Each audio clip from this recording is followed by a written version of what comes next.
Austin, thanks for doing this. You look fresh. Other than being perhaps a little bit winded, how are you feeling? Pretty good today.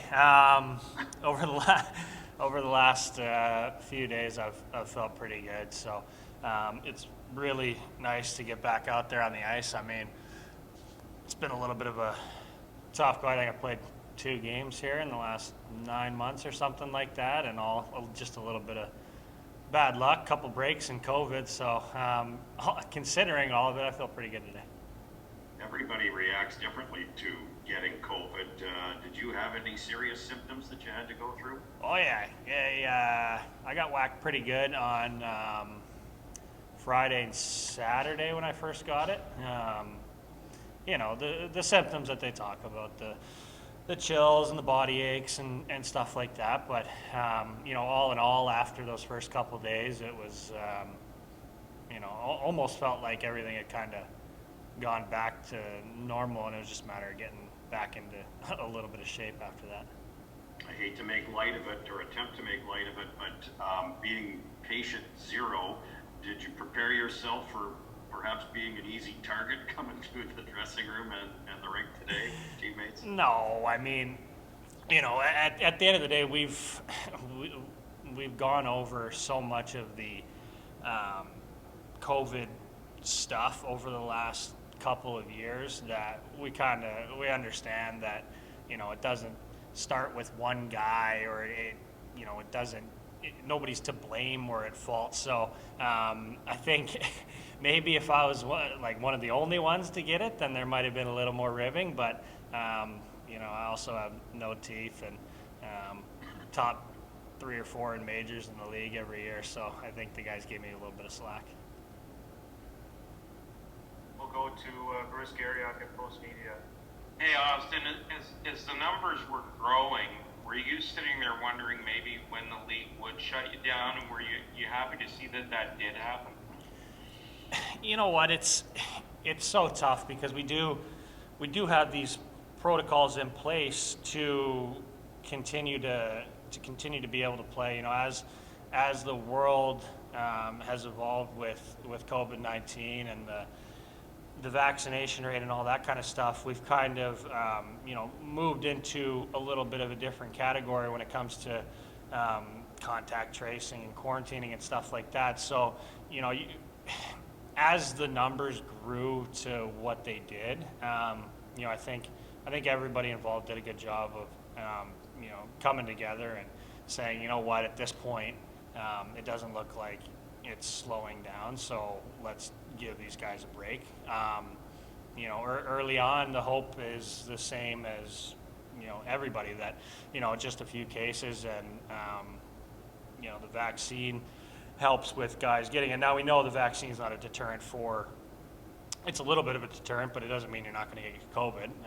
So we kind of figured that out very quickly firsthand, and I think the league and the team did a great job with just coming together when they needed to and say, hey, let's give these guys a break. And just one other for me, what's the biggest challenge ahead for this team coming out of this now? And just one other small thing, do you anticipate, given the length of time you've been off, that you will be able to play Monday?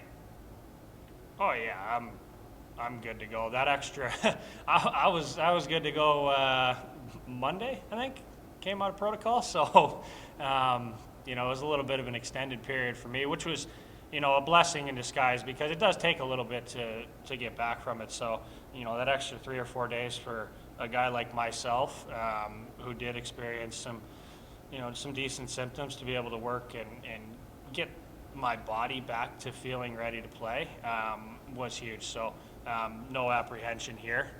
And I think the challenge will be, I think, for us, is to move forward. There's been a lot of talk. Every day it's a new article or a new development, and it's the world that we live in. I mean, we had the protocols in place to be able to continue to play through stuff like this, but the numbers just got high, and for us, we need to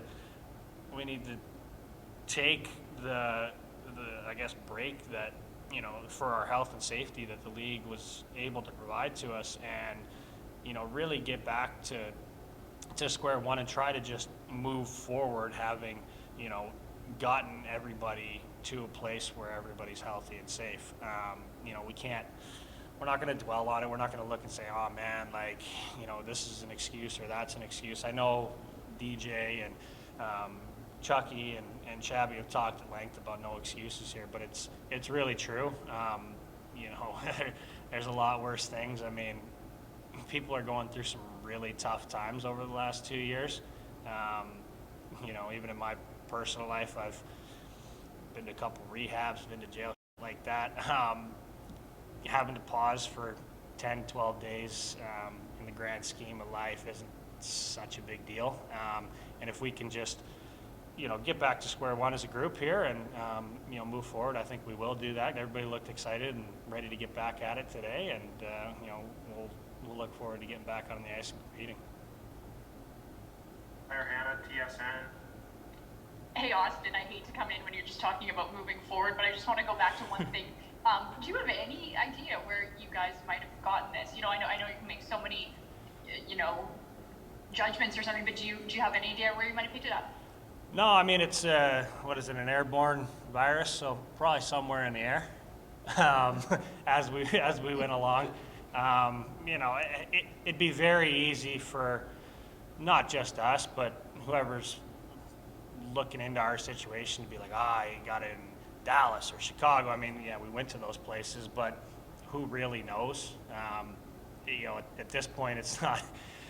And I appreciate the question, because I mean, everybody's asking the same thing, right? It's like, where'd they get it? You know, it's sickness. It's a virus. At this point, we've seen that it's a very contagious and very powerful virus, and you know, we can do as much as we can to, you know, prevent things like this from happening, but at the end of the day, we don't have really much control over it. Final hand is from Mark Broussard at the blog.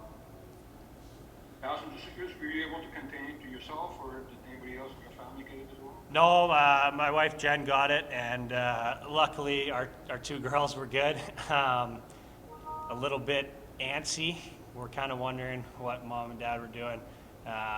Wearing masks and telling them we couldn't give hugs for a little while.